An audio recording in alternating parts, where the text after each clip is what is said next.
In the quiet, picturesque landscape of Finland, a country known for its serene forests, clean air, and harmonious way of life, an unthinkable series of crimes shattered the calm.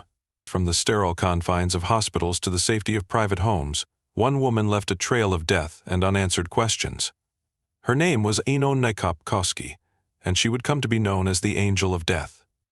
A trusted nurse by trade, her weapon was poison, and her victims were often society's most vulnerable: the elderly, the sick, and the helpless. This is her chilling story, a tale of betrayal, manipulation, and the darkest depths of human depravity.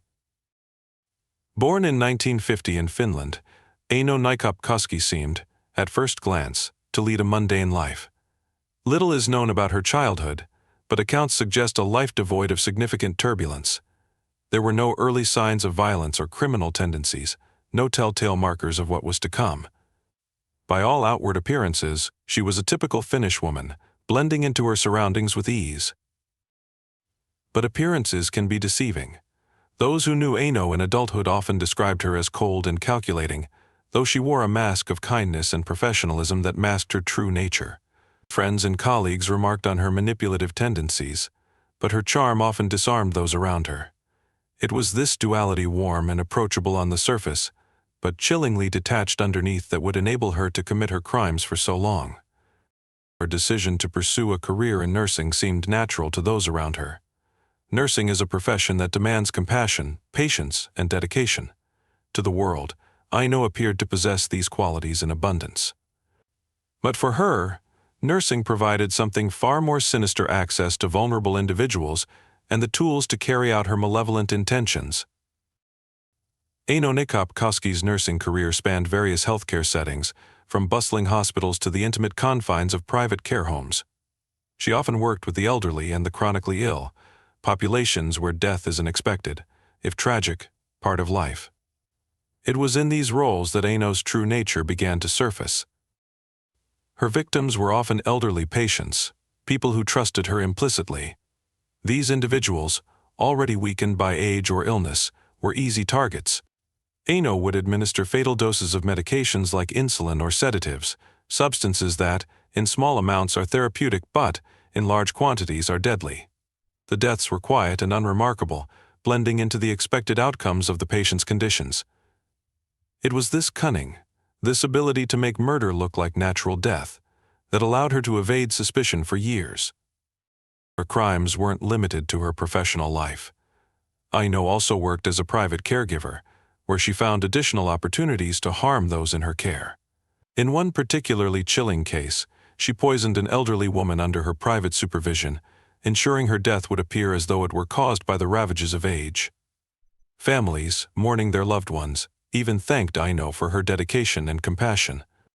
It is believed that Aino's killing spree began in the early 2000s, though the exact number of her victims remains unknown. She was convicted of 5 murders, but investigators suspect that the true count could be significantly higher. Her choice of victims was methodical. She selected individuals whose deaths would raise no immediate alarms. Elderly patients and terminally ill individuals were ideal targets because their passing could be easily attributed to their health conditions. In 2004, one of Aino's patients, a frail, elderly individual under her care, died unexpectedly. The death, though sudden, was not deemed suspicious at the time. The patient had been battling chronic illnesses, and their passing seemed, at first glance, like the natural culmination of their condition. No autopsy was performed, and the case was closed without investigation. Aino was emboldened by the ease with which she had committed her first murder. She began to hone her methods, learning how to administer poison in doses that would mimic the symptoms of natural death. Over the next few years, deaths followed Aino wherever she went. Patients in her care would suddenly deteriorate without explanation, often dying within days or even hours of her involvement. Colleagues began noticing irregularities, medication doses that didn't match doctors' prescriptions, strange changes in patients' conditions, and unexplained deaths that defied medical expectations. But Aino's reputation as a skilled and caring nurse shielded her from scrutiny. In one harrowing case, she administered a fatal dose of insulin to a 90-year-old woman. The woman had no medical need for insulin, but the drug's effects, severe hypoglycemia, caused a rapid decline in her condition. The death was ruled as natural until later investigations revealed the horrifying truth. By 2009, Aino's web of deception began to unravel. Her confidence had grown to the point of carelessness, and the frequency of deaths under her care had not gone unnoticed. Families of the deceased, alongside suspicious colleagues, began raising questions. Inconsistencies in medical records and unexplained traces of drugs not prescribed by doctors caught the attention of authorities. The case that ultimately brought Aino to justice was that of the 90-year-old woman who died from an insulin overdose. Investigators found that the dosage had been far beyond what was necessary and entirely inappropriate for the patient's condition.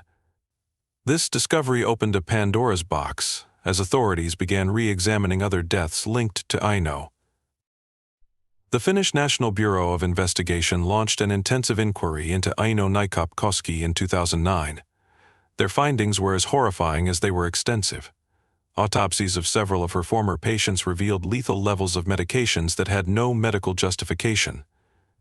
It wasn't just insulin. Aino had also used sedatives, painkillers, and other drugs to carry out her crimes. Authorities uncovered evidence of 5 confirmed murders and multiple attempted poisonings. They also suspected that she may have killed other patients whose deaths had not been investigated due to their seemingly natural causes.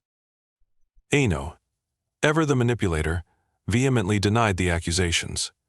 She claimed that any irregularities in her patients' care were due to medical errors or the unpredictable nature of their illnesses. But the evidence against her was overwhelming, and her protestations only served to deepen the public's outrage. In 2010, Aino Nikop-Koski stood trial for her crimes. The courtroom was packed with journalists, families of the victims, and members of the public, all eager to see the woman whose actions had shaken Finland to its core. Prosecutors painted her as a cold-blooded killer who had exploited her position of trust to commit unspeakable acts of cruelty. Forensic evidence was damning. Toxicology reports detailed the presence of drugs in her victims' systems, and medical records showed glaring discrepancies. Testimonies from colleagues, who described Aino's manipulative behavior and suspicious actions, further sealed her fate. Throughout the trial, Aino maintained her innocence. She displayed no remorse, no empathy for the families of her victims. Her cold demeanor only solidified the image of her as a predator who viewed her patients as nothing more than pawns in her twisted game. Aino Nikop-Koski was convicted of 5 murders, 5 attempted murders, and multiple counts of aggravated assault. She was sentenced to life imprisonment, a rare punishment in Finland's judicial system. The verdict brought some measure of justice to the families of her victims, though the pain of their loss would never fully heal. Her crimes sent shockwaves through Finland, prompting widespread reforms in the healthcare system. Hospitals and care facilities implemented stricter protocols for monitoring medication administration and ensuring accountability among staff. The case also sparked a national conversation about the vulnerability of the elderly and the importance of vigilance in caregiving professions. Criminologists and psychologists have studied Aino's case extensively, seeking to understand what drove her to commit such heinous acts. Her motives remain elusive. Unlike many killers, she did not gain financially from her crimes, nor did she appear to harbor personal grudges against her victims. Instead, her actions seemed driven by a pathological need for control and a perverse sense of power. Aino's choice of profession was no coincidence. Nursing provided her with access to victims and the tools to carry out her murders. It also allowed her to construct a facade of compassion, hiding her true nature behind a mask of care and professionalism. The story of Aino Nikop-Koski is a chilling reminder of the darkness that can lurk in unexpected places. Her crimes shattered the trust inherent in the caregiving profession, forcing society to confront the uncomfortable reality that even those sworn to heal can become agents of harm. For the families of her victims, the scars run deep. Their loved ones were not only taken from them but were betrayed by someone they had trusted. For Finland, her case remains a somber lesson, a call to remain vigilant, to demand accountability, and to never take safety for granted. For years following Aino Nikop-Koski's conviction, her name lingered in Finland's collective consciousness. The fear she instilled wasn't simply due to her acts but the profound betrayal of trust they represented. Nurses, caregivers, and other medical professionals are often viewed as society's protectors, individuals dedicated to preserving life and alleviating suffering. Aino shattered this sacred bond, turning her profession into a vehicle for her dark impulses. Communities across Finland struggled to reconcile their grief and disbelief. Families of the victims found themselves trapped in an endless loop of questions. Why had this happened? Could it have been prevented? The answers were unsatisfying and incomplete. The system had failed to recognize the danger posed by Aino, and for her victims that failure had been fatal. The fallout from Aino's crimes was far-reaching. In the immediate aftermath of her conviction, healthcare institutions in Finland were forced to reevaluate their practices. The trust between patients and caregivers, once taken for granted, was now under scrutiny.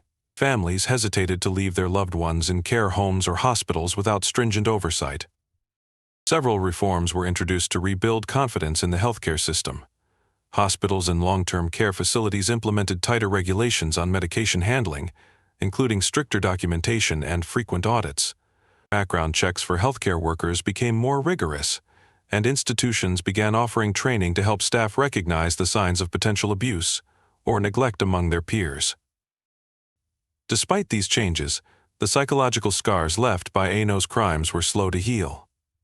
For many patients and their families, the simple act of trusting a nurse or caregiver became a source of anxiety. After her sentencing, Aino Naikop-Koski was transferred to a high-security prison to serve her life sentence. Finland's justice system, known for its emphasis on rehabilitation over punishment, typically reserves life imprisonment for the most heinous crimes. In Aino's case, the sentence reflected not only the magnitude of her actions, but also the enduring threat she posed to society. Inside prison walls, Aino maintained the same cold demeanor that had defined her trial. Accounts from prison staff and fellow inmates described her as aloof and unrepentant.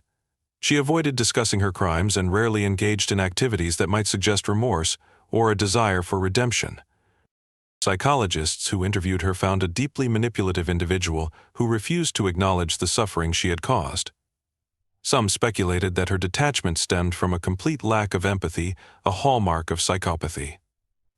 Others believed her crimes were motivated by a twisted sense of control, a desire to play God with the lives of those entrusted to her care. Even after her conviction, many aspects of Aino's case remained shrouded in mystery. Investigators were unable to determine the exact number of her victims. While she was convicted of 5 murders, suspicions linger that her killing spree began earlier and claimed more lives than the courts could prove. Families of patients who died under her care before 2004 have continued to push for answers. Some have called for exhumations and further investigations, though the passage of time and the decomposition of evidence make these efforts increasingly difficult. The full scope of Aino's crimes may never be known, leaving a haunting uncertainty for those who suspect their loved ones fell prey to her deadly schemes. The story of Aino Naikop-Koski serves as a grim reminder of the potential for evil to hide in plain sight. Her crimes were not acts of passion or moments of impulsive rage. They were calculated, methodical, and cold. She used her position of trust to carry out her murders, exploiting the very vulnerabilities she was supposed to protect. For Finland, her case remains one of the darkest chapters in its modern history. It stands as a cautionary tale about the dangers of unchecked power and the importance of vigilance in even the most trusted institutions. The reforms sparked by her actions have undoubtedly saved lives, but the trauma she inflicted continues to echo in the hearts of her victims' families. The case of Aino Naikop-Koski forces us to confront uncomfortable truths about human nature. How could someone tasked with healing become a harbinger of death? What drives an individual to commit such acts of cruelty against those who are defenseless? And perhaps most unsettling of all, how many others like Aino might exist, their crimes hidden beneath layers of trust and deception? These questions may never have definitive answers, but they compel society to remain vigilant. The Angel of Death, as she came to be known, left behind more than a trail of victims. She left a legacy of fear, mistrust, and a renewed commitment to ensuring that such horrors are never repeated. In the end, Aino Naikop-Koski's story is not just about the darkness within one individual. It is a reminder that evil can wear the guise of compassion, and that even the most serene landscapes can hide the most chilling secrets.